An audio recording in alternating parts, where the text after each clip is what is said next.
The dust hadn't even settled from the stagecoach when Lydia Dawson saw her fiancé strike his housekeeper across the face. And in that moment, everything she thought she knew about her future crumbled like sun-baked clay. She had traveled 3 weeks from Boston to this God-forsaken corner of Arizona territory in the summer of 1883, enduring heat that made her corsets feel like iron maidens and dust that coated her lungs with every breath. Oatman was nothing like the genteel society she had left behind, just a collection of wooden buildings clinging to life in the Mojave Mountains, sustained by gold mines and stubborn dreams. Her fiancé, Thomas Whitmore, owned one of the largest claims in the area, and his letters had painted a picture of prosperity and refinement that seemed laughably distant now, as she stood frozen in the doorway of his sprawling ranch house. The housekeeper, a Mexican woman who could not have been older than 40, scrambled to pick up the water pitcher she had apparently dropped. Thomas stood over her, his face twisted with contempt, and Lydia felt her stomach turn. "You clumsy wretch," he spat.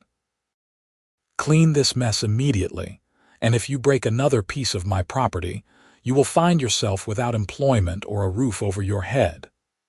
Lydia cleared her throat, and Thomas spun around, his expression transforming instantly into one of calculated charm.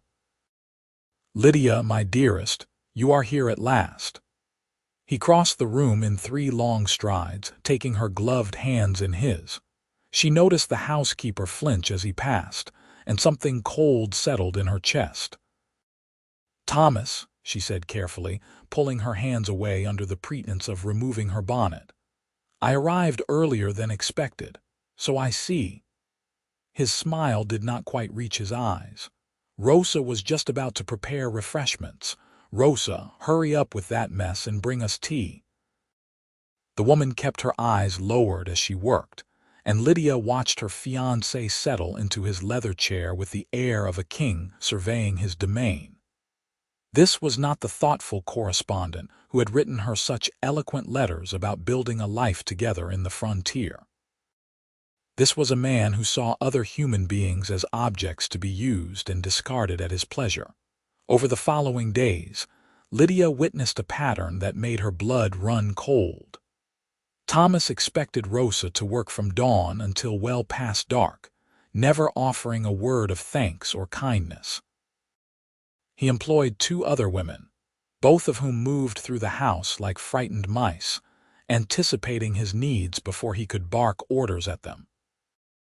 He spoke to them as though they were stupid children, and once, Lydia heard him tell Rosa that she should be grateful he allowed her to work for him at all, given that people like her were fortunate to find any employment. Lydia had been raised to believe in duty and propriety, but she had also been raised by a mother who taught her that cruelty was never acceptable, regardless of one's station. Her father, a physician, had instilled in her a sense of justice that now warred with her practical situation. She was 23 years old, unmarried in a society that viewed spinsters with pity and disdain, and she had no independent means of support. Breaking an engagement was scandalous enough to ruin a woman's reputation permanently. But marrying Thomas Whitmore would mean becoming complicit in his treatment of those who depended on him. She was wrestling with this impossible dilemma one sweltering afternoon when she decided to walk into town, desperate to escape the suffocating atmosphere of the ranch house. Oatman's Main Street was a chaotic symphony of miners, merchants, and the occasional gambler, all moving through the heat with the determination of people who had nowhere else to go. Lydia found herself drawn to the general store, hoping to find some small comfort in familiar domestic goods. That was where she met Yates Kendrick. He was leaning against the counter, discussing a saddle repair with the proprietor, and when he turned at the sound of the bell above the door, Lydia found herself looking into the most honest pair of gray eyes she had ever seen. He was tall and lean, with sun-darkened skin and calloused hands that spoke of hard work rather than inherited wealth. His dark hair was too long by Boston standards, and he wore the practical clothing of a working cowboy, dusty denim and worn leather, but there was something in his bearing that commanded respect without demanding it. "Madam," he said, touching the brim of his hat in greeting. Lydia nodded, suddenly self-conscious in her elaborate day dress that was entirely unsuited to the Arizona climate. She moved toward the fabric section, pretending to examine bolts of calico while acutely aware of his presence. She heard him conclude his business and assumed he would leave, but instead, his footsteps approached her location. "Forgive my forwardness, but you look like you are about to expire from heat exhaustion," he said, his voice carrying a hint of amusement but also genuine concern. "When did you arrive from the east?" She turned to face him, surprised by his directness. "Is it that obvious I do not belong here? Your dress is beautiful, but it is also designed for a climate that occasionally experiences temperatures below 90 degrees. He smiled, and it transformed his entire face, crinkling the corners of his eyes in a way that suggested he smiled often. "I am Yates Kendrick. I run a horse ranch about 5 miles south of town. Lydia Dawson." She hesitated, then added, "I am recently arrived from Boston, visiting family." "Visiting my fiancé," she said, and watched something flicker in his expression before his features resumed their friendly neutrality. "Thomas Whitmore, I presume. He is the only man around here wealthy enough to import a bride from Boston." There was no judgment in his tone, but Lydia sensed disapproval beneath the words. Before she could respond, the store owner called out, "Yates, Sarah's got your saddle ready. Says to tell you she reinforced the stirrup leather like you asked." "Much obliged, Charlie." Yates returned his attention to Lydia. "If you will excuse me, Miss Dawson, I hope you find Oatman more welcoming than it first appears." He tipped his hat again and left, and Lydia found herself strangely disappointed by his departure. She encountered him again 2 days later, under considerably less pleasant circumstances. Thomas had sent her into town with Rosa to purchase supplies for an upcoming dinner party he was hosting for several mining investors. Rosa drove the wagon with quiet competence while Lydia sat beside her, grateful for the brief respite from Thomas's oppressive presence. At the general store, Rosa efficiently gathered the items on their list while Lydia wandered, still fascinated by the rough-hewn character of frontier commerce. They were loading the wagon when Thomas himself appeared, riding hard into town with 2 of his ranch hands. His face was flushed with anger, and he dismounted in a manner that spoke of barely controlled rage.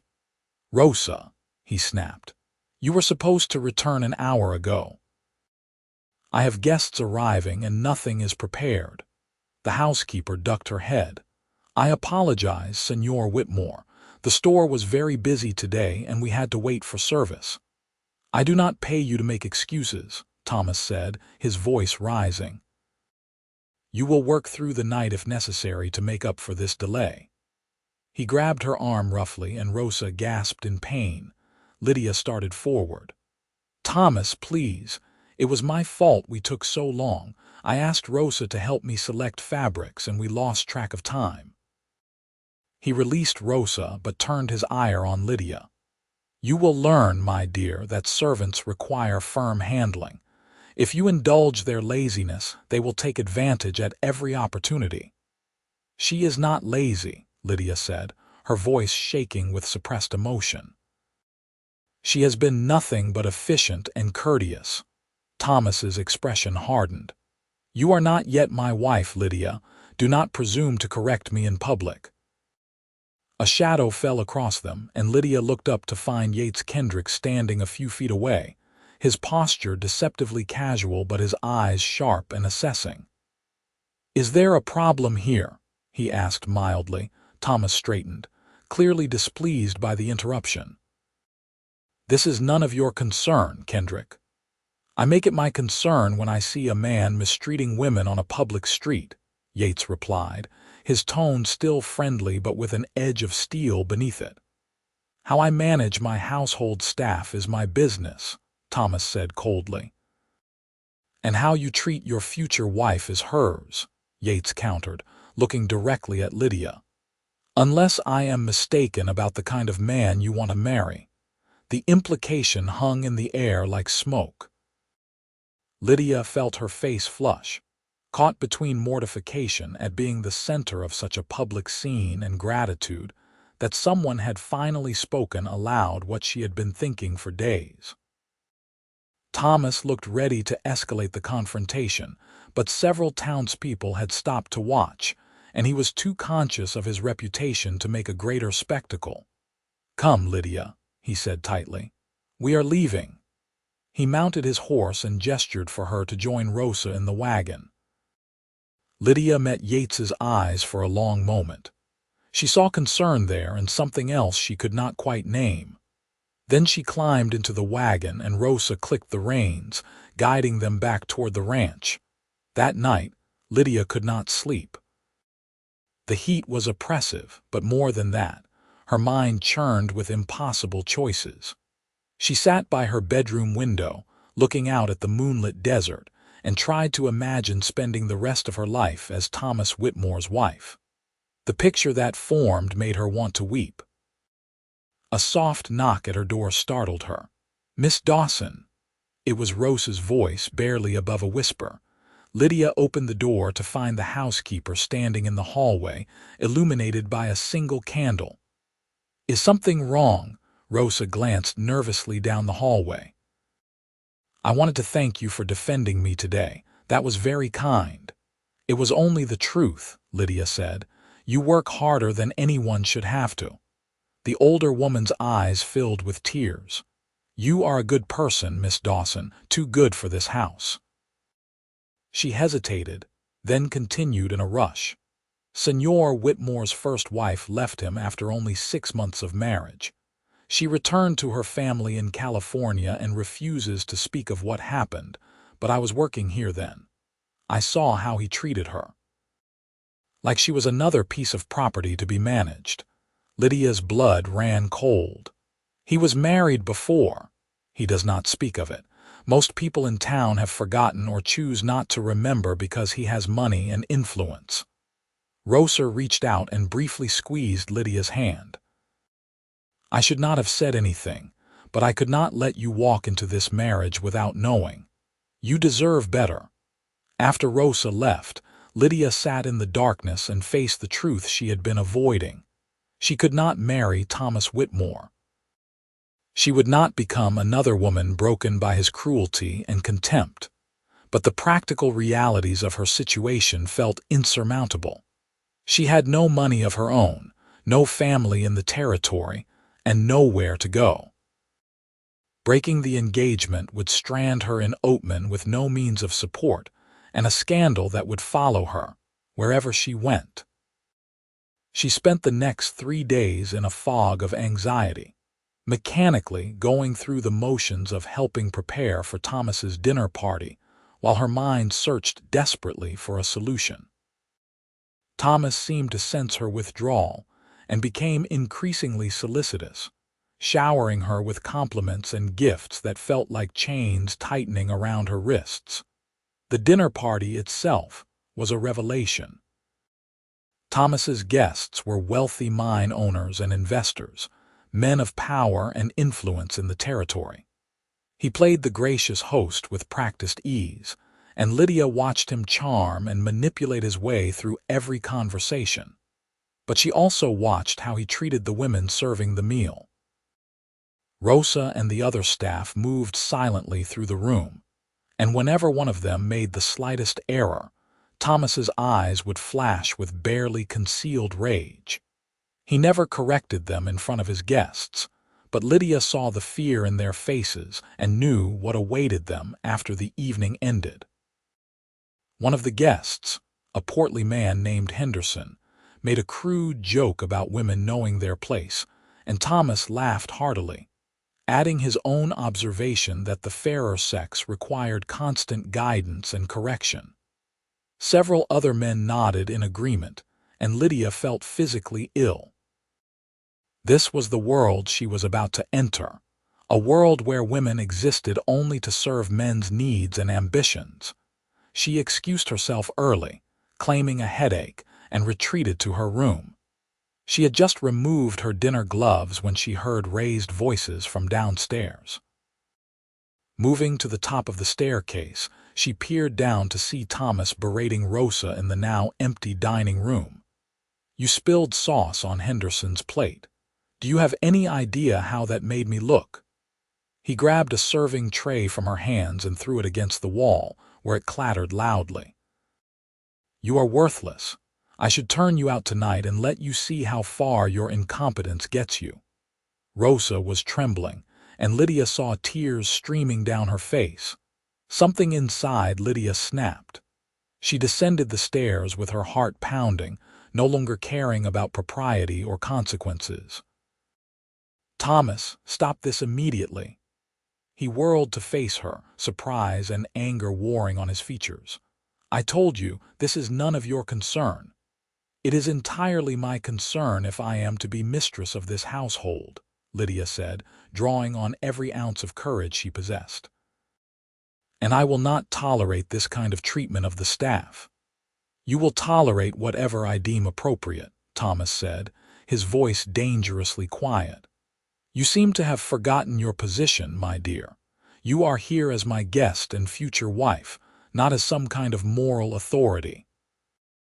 "Then perhaps I should not be here at all," Lydia heard herself say, and in that moment the decision crystallized with perfect clarity. Thomas's expression shifted through shock to calculation to cold fury. "You are overwrought from the journey and the heat. We will discuss this when you are more rational."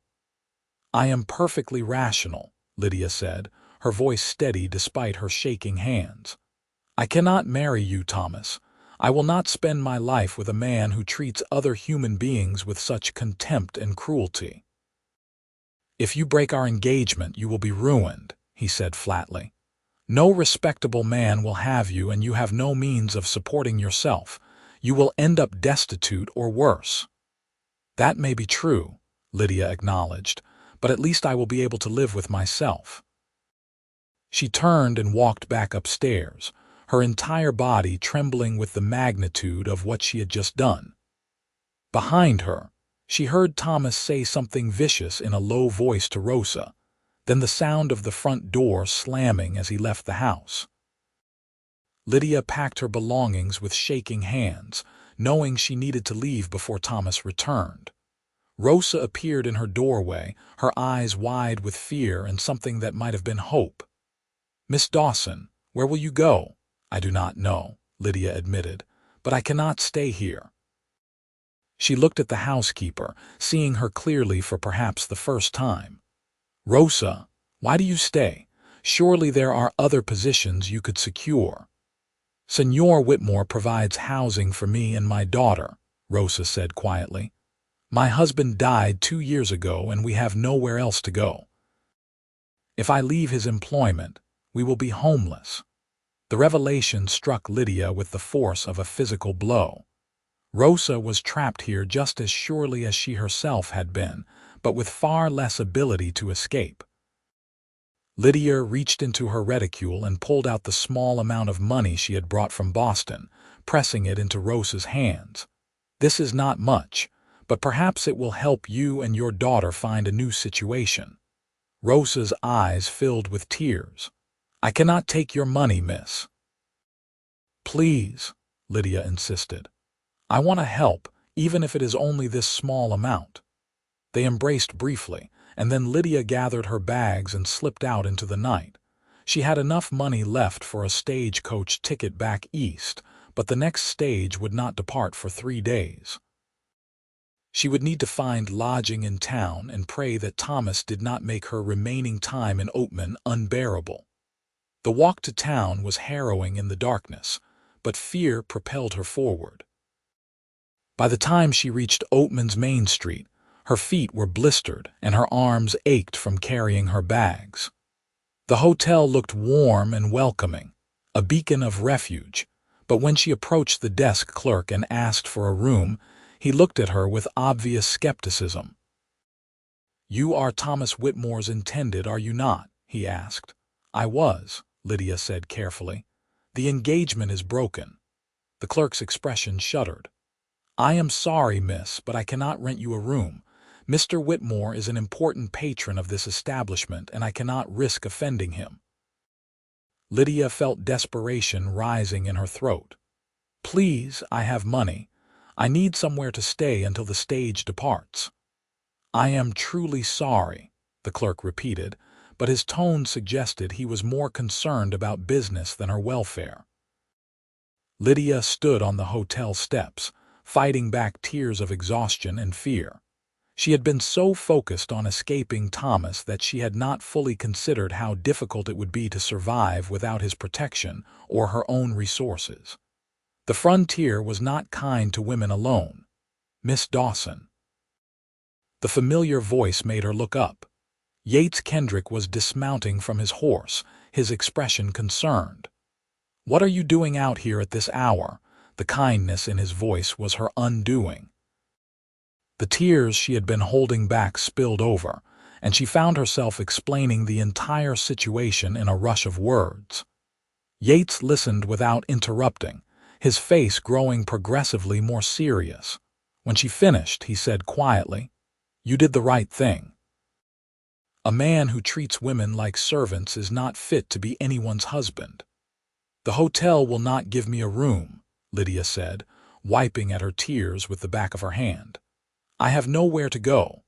Yates was silent for a long moment, clearly wrestling with propriety and practicality. Finally, he said, "My ranch has a small guest house that my sister used to occupy before she married and moved to Prescott. It is not much, but it is clean and private. You would be welcome to stay there until you can make other arrangements." "I could not possibly impose on you like that," Lydia protested, even as hope fluttered in her chest. "It is not an imposition," Yates said firmly. "And before you worry about your reputation, I employ a housekeeper named Mrs. Chen who lives on the property with her husband. She will act as chaperone, and your presence will be entirely proper." Lydia looked into his honest gray eyes and saw only genuine concern for her welfare. "Thank you," she whispered. "I do not know how I will ever repay your kindness." "No repayment is necessary," Yates said. He picked up her bags as though they weighed nothing. "Come on. You look ready to collapse, and my horses give me less trouble than you are trying to give yourself." Despite everything, Lydia found herself almost smiling at his matter-of-fact tone. She followed him to his horse, and he helped her mount before swinging up behind her. The ride to his ranch took nearly an hour, and Lydia found herself leaning back against his solid warmth, too exhausted to maintain proper distance. The Kendrick ranch appeared out of the darkness like something from a dream. It was modest compared to Thomas's sprawling estate, but there was something welcoming about the cluster of buildings and corrals. Yates helped her down and led her to a small house set apart from the main building. "Wait here a moment," he said, and disappeared into another building. He returned minutes later with a Chinese woman who regarded Lydia with shrewd but not unkind eyes. "Mrs. Chen, this is Miss Lydia Dawson. She needs a place to stay for a few days. Would you mind helping her get settled in the guest house?" Mrs. Chen nodded once. "Of course. Come, Miss Dawson, you need food and rest." Lydia wanted to thank Yates properly, but he had already moved away, giving her the privacy and space she desperately needed. Mrs. Chen proved to be both efficient and surprisingly gentle, providing her with a simple meal of bread and soup before showing her to a small but immaculately clean bedroom. "You are safe here," Mrs. Chen said, and something in her tone suggested she understood more than had been spoken aloud. "Mr. Kendrick is a good man. He will not let harm come to you." Lydia slept deeply for the first time in weeks, and when she woke to bright Arizona sunshine streaming through the window, she felt as though she had been granted a reprieve from execution. Mrs.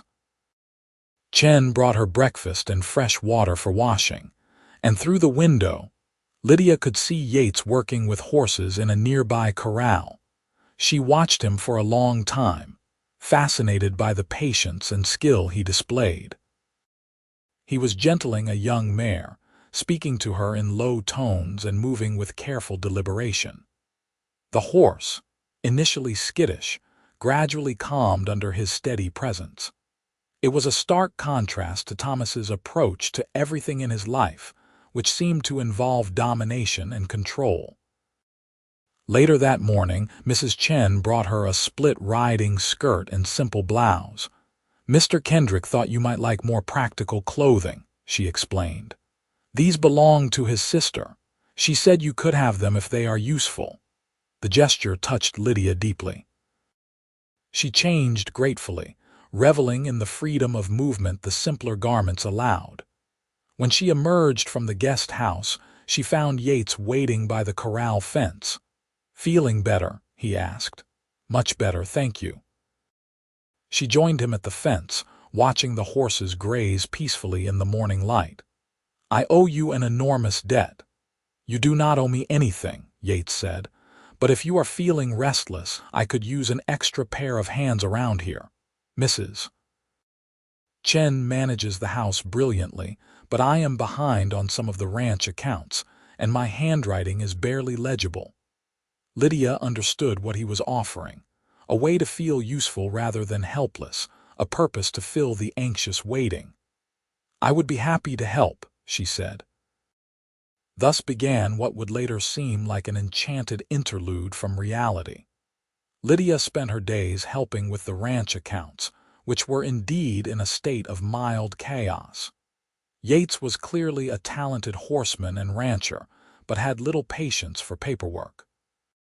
She organized his ledgers, corresponded with his buyers, and gradually began to understand the economics of frontier horse ranching. But more than that, she came to understand Yates himself. He was nothing like the men she had known in Boston or the men she had met in Oatman. He treated Mrs. Chen and her husband with respect and fair wages. He was patient with his animals and honest in his business dealings. When a neighboring rancher tried to cheat him on a horse trade, Yates simply refused to do business with the man again, rather than retaliating or holding a grudge. "Life is too short to spend it being angry," he explained to Lydia when she asked about his equanimity. "Besides, reputation matters out here. Word gets around about who keeps their promises and who does not. I would rather be known as fair than feared."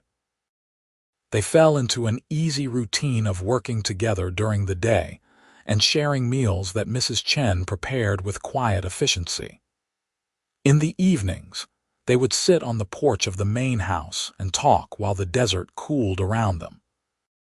Yates told her about growing up in Texas, learning the horse trade from his father, and eventually heading west to make his own way.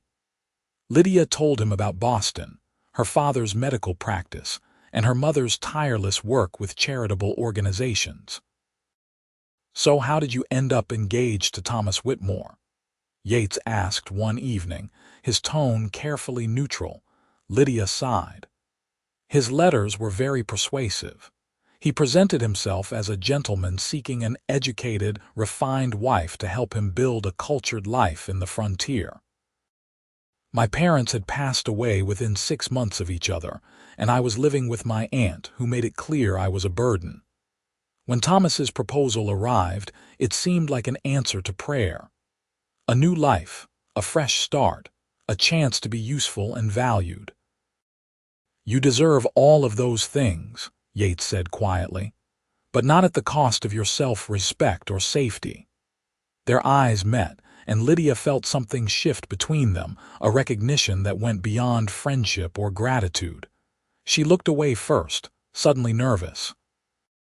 "The stage leaves tomorrow," she said.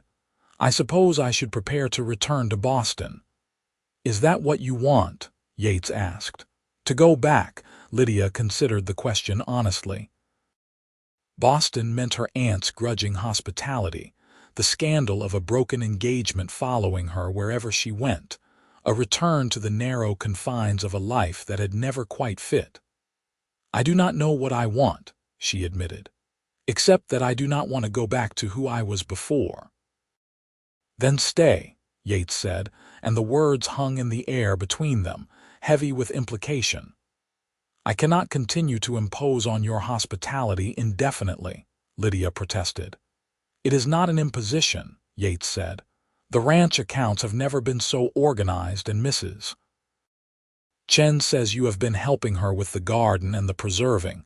You earn your keep and then some." He paused, then continued with uncharacteristic hesitation. "But more than that, I have enjoyed your company. You are intelligent and kind and brave. Those qualities are rare anywhere, but especially rare out here." Lydia felt her heart begin to race. "Yates, I have been here less than 2 weeks. I have just escaped one engagement. It would be madness to even think about. I am not asking you to marry me," Yates interrupted gently. "Not yet, anyway. I am just asking you to stay a while longer. Give yourself time to figure out what you truly want, without the pressure of needing to make an immediate decision." "What will people say?" Lydia asked, though even as she spoke, she realized she cared less about gossip than she once would have. "People will talk regardless," Yates said practically. "Mrs. Chen is an excellent chaperone, and anyone who knows me knows I run a respectable operation. If you are worried about your reputation, we can spread word that you are my bookkeeper and Mrs. Chen's assistant. It is the truth, after all." Lydia wanted to say yes more than she had wanted anything in a long time, but doubt still nagged at her. "Thomas will not take this well. He already feels humiliated by my breaking the engagement. If he learns I am staying here working for you, he might cause trouble." Yates's expression hardened slightly. "Let him try. I am not afraid of Thomas Whitmore or his money. If he wants to cause trouble, he will find I am not as easy to intimidate as his household staff." The casual confidence in his voice sent a thrill through Lydia that she tried very hard to ignore. "All right," she said. "I will stay, at least for a while." Yates smiled, that transformative expression that made him look younger and more carefree. "Good. Now stop worrying and tell me more about this book you were reading, the one about the woman who inherits a castle in Scotland." They talked late into the night, and when Lydia finally retired to the guest house, she felt something unfamiliar blossoming in her chest. It took her a moment to recognize it as happiness. The next few weeks passed in a blur of work and discovery. Lydia threw herself into making the ranch run more efficiently, and Yates began teaching her to ride properly. She had learned basic horsemanship in Boston, but riding for pleasure in a groomed park was vastly different from navigating Arizona territory on horseback. Yates was a patient teacher, and Lydia proved an eager student. One afternoon, they rode out to check on a section of fence that needed repair, and Yates showed her how to spot the signs of trouble before it became a crisis. They were working side by side, her handing him tools while he mended a broken post, when they heard the sound of approaching horses. Thomas Whitmore appeared over the ridge with 2 of his ranch hands, and Lydia felt her stomach drop. She had not seen him since the night she left, and the expression on his face promised nothing good. "So the rumors are true," Thomas said, dismounting. "My former fiancé has taken up residence on Yates Kendrick's ranch. How convenient." "Miss Dawson is working for me as a bookkeeper," Yates said evenly, not rising to the bait. "Her living arrangements are entirely proper and none of your concern." "Everything about Lydia is my concern," Thomas said, his eyes cold. "She agreed to marry me, and I invested considerable time and expense in bringing her here. I am owed compensation for breach of contract. I am not a piece of property, Lydia said, finding her voice. And there was no contract beyond a promise, which I rescinded when I discovered your true character. Thomas took a step toward her, and Yates moved smoothly between them. That is close enough, Whitmore. Are you threatening me, Kendrick? Thomas asked, his voice dangerous. I am informing you that Miss Dawson has made her position clear, and you will respect it, Yates replied. Now I suggest you leave my property before this becomes unpleasant. For a moment, the tension was so thick Lydia could barely breathe. Thomas's hands clenched into fists, and she saw calculation in his eyes as he assessed his chances against Yates. Apparently, he did not like what he concluded because he took a step back. This is not over, Thomas said. Lydia, you are making a terrible mistake. When this cowboy grows tired of you, you will have nothing and no one. I am offering you security and position. You are offering me a cage, Lydia said, and I would rather take my chances with freedom. Thomas's face flushed with rage, but he remounted his horse without another word. As he and his men rode away, Lydia felt herself begin to shake with delayed reaction. Are you all right? Yates asked, his hand gentle on her shoulder. Yes, Lydia said. No, I do not know. He frightens me, Yates. Not for what he might do to me, but for what he is capable of if someone truly crosses him. I know, Yates said quietly. I have heard stories about his business practices. He plays ruthless games with people's livelihoods. But you are under my protection now, and I will not let him hurt you. The simple certainty in his voice steadied her. They finished repairing the fence in silence, and as they rode back to the ranch, Lydia found herself watching Yates with new awareness. She had been telling herself that her feelings were merely gratitude, that the attraction she felt was a natural response to his kindness after Thomas's cruelty. But as the days passed, she could no longer deny the truth. She was falling in love with Yates Kendrick. The realization terrified and exhilarated her in equal measure. She had thought herself in love with Thomas based on his letters, and that had proven to be a catastrophic error in judgment. How could she trust her own heart now? But the feelings Yates inspired were nothing like what she had felt for Thomas. With Thomas, she had felt anxiety and a desperate need to please. With Yates, she felt seen and valued for who she actually was. She was mulling over these thoughts one evening while helping Mrs. Chen prepare dinner when the older woman spoke up unexpectedly. Mr. Kendrick is a good man, she said. He helped my husband and me when no one else would give us work. He treats us like family. He seems to treat everyone with respect, Lydia observed. Mrs. Chen smiled slightly. Not everyone. He has no patience for cheaters or bullies, but people who deal honestly with him find him generous and loyal.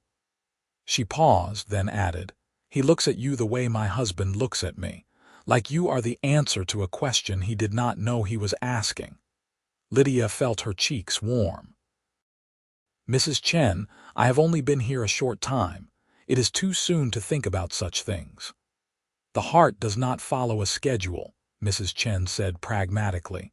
When you know, you know. The question is whether you are brave enough to trust what you know. That night, Lydia lay awake thinking about bravery. She had been brave enough to leave Thomas, brave enough to accept Yates's help, brave enough to build a new life in an unfamiliar place. Could she be brave enough to open her heart to love again, knowing all the ways it could go wrong?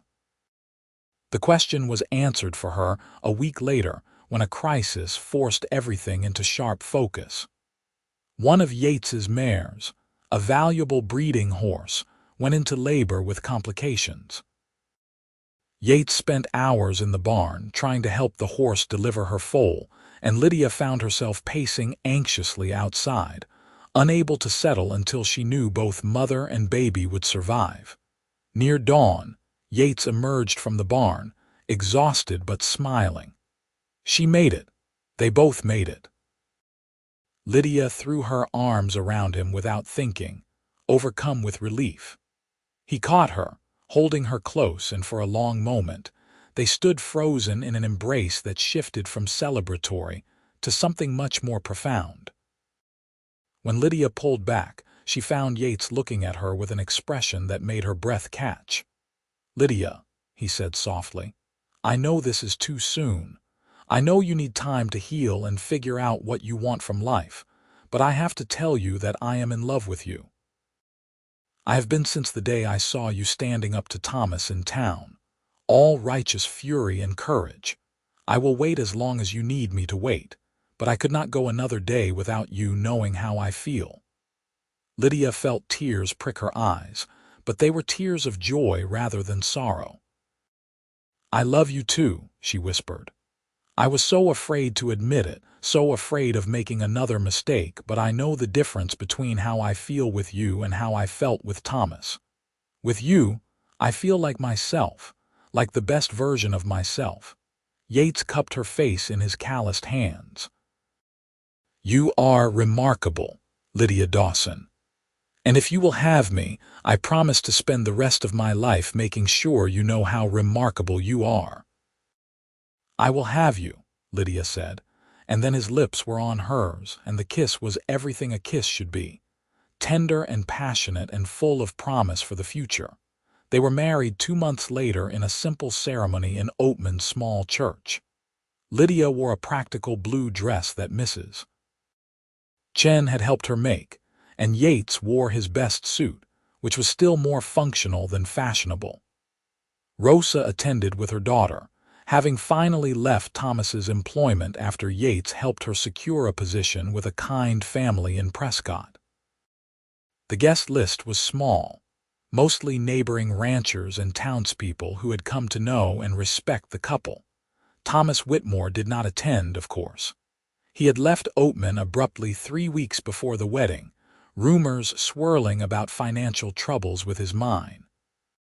Some said he had overextended himself trying to buy out competitors.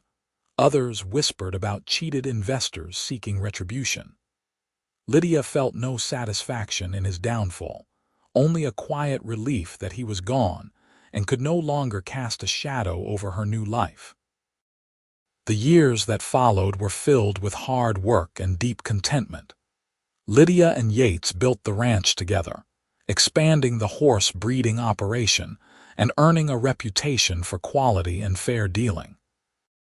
Lydia's business acumen proved invaluable, and she became a full partner in every sense, managing the financial side while Yates handled the training and breeding.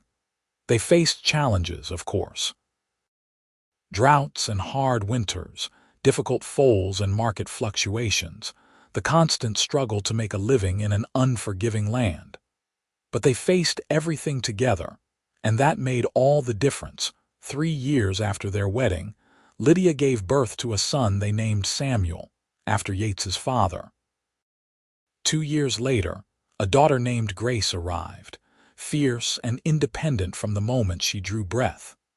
The children grew up learning to ride before they could walk, comfortable in the saddle and confident in their place in the world. Lydia sometimes thought about the path not taken, the life she would have lived if she had married Thomas Whitmore.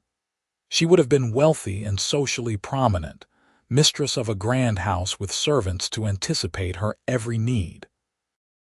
She also would have been miserable, complicit in cruelty, trapped in a gilded cage of her own making.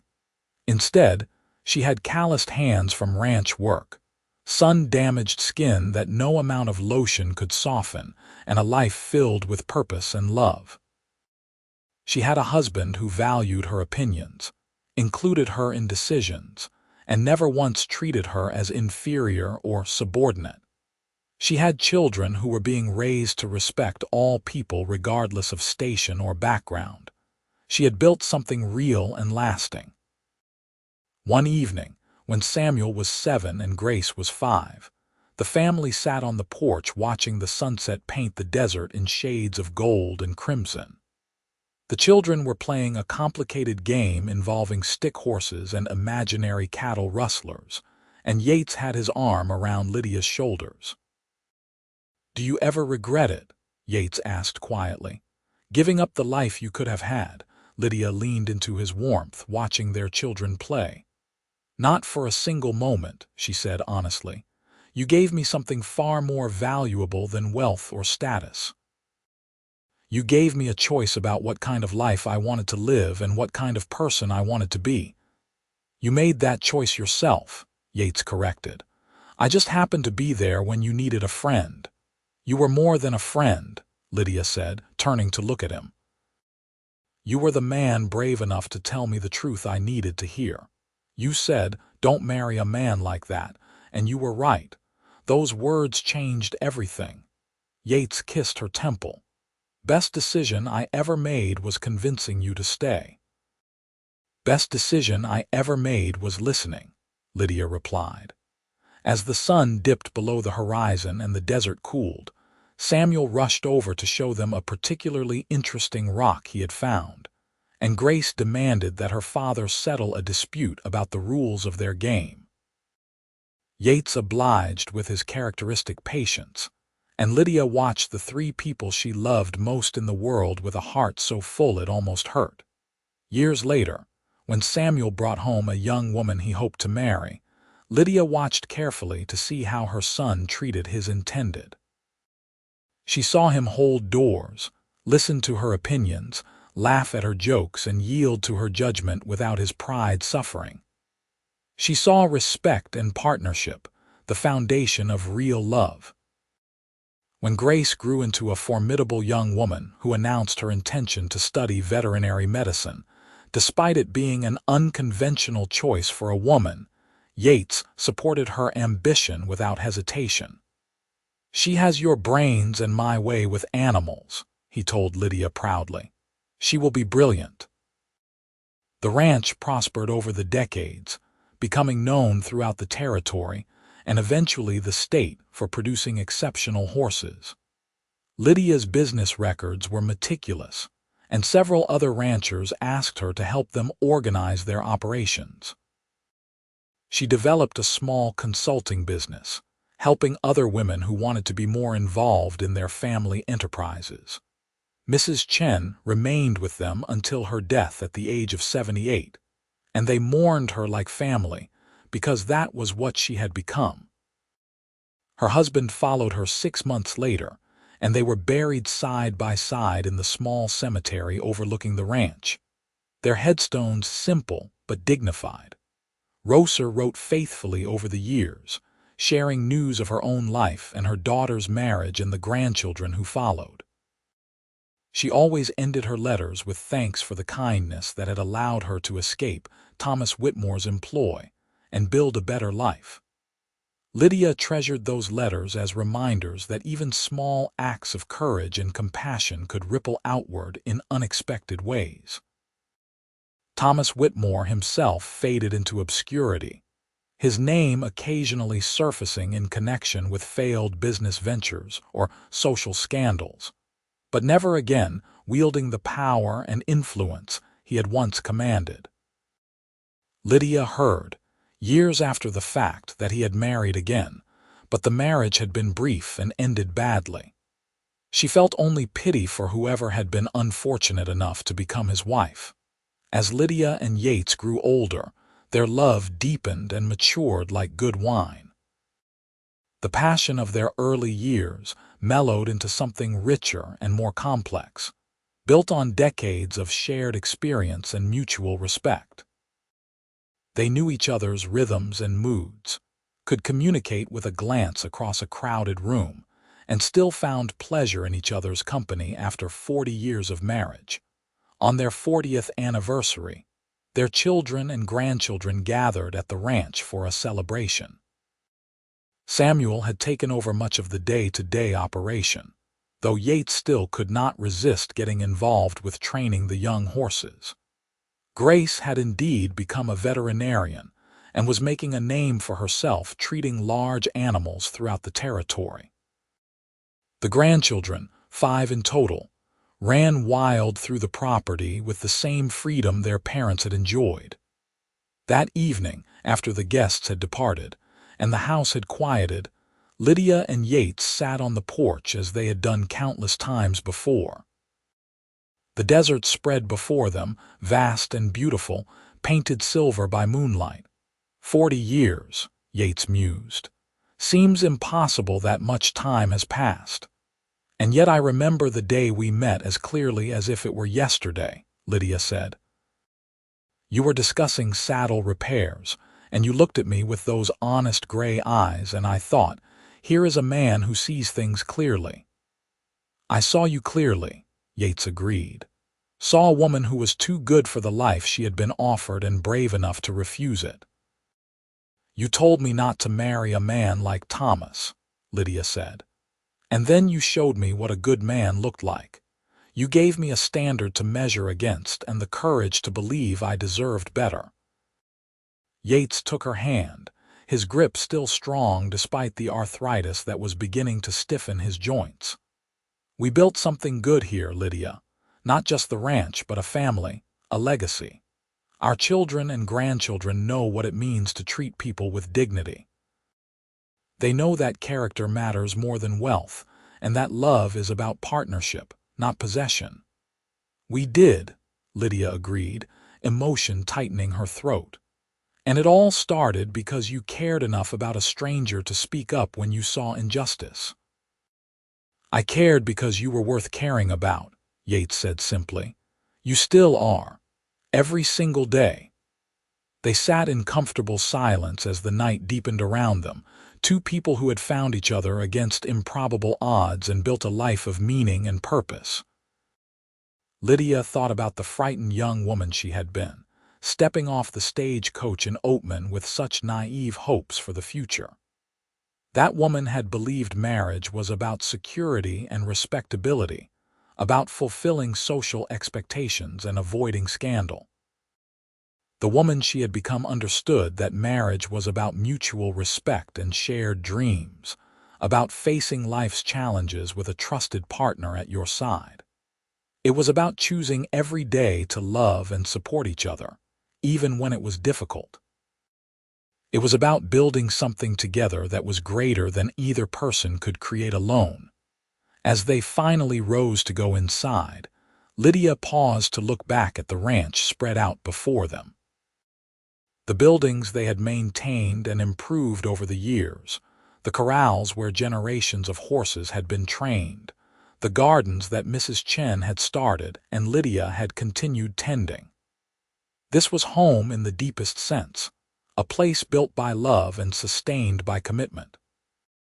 Yates wrapped his arm around her waist, and they walked into the house together, still perfectly in step after 4 decades. The future stretched before them, whatever time they had left to enjoy each other and watch their legacy continue to grow. And Lydia knew, with the certainty born of a lifetime of experience, that she had made exactly the right choice all those years ago. She had refused to marry a man who treated women like servants, and in doing so, she had found a man who treated her like an equal partner. That single moment of courage had transformed everything, opening up a life of love and purpose she could never have imagined. It had not always been easy, but it had always been worth it. And that, she thought as Yates kissed her goodnight and they retired to the bedroom they had shared for 40 years, was the greatest love story of all. Two people who chose each other every day for a lifetime.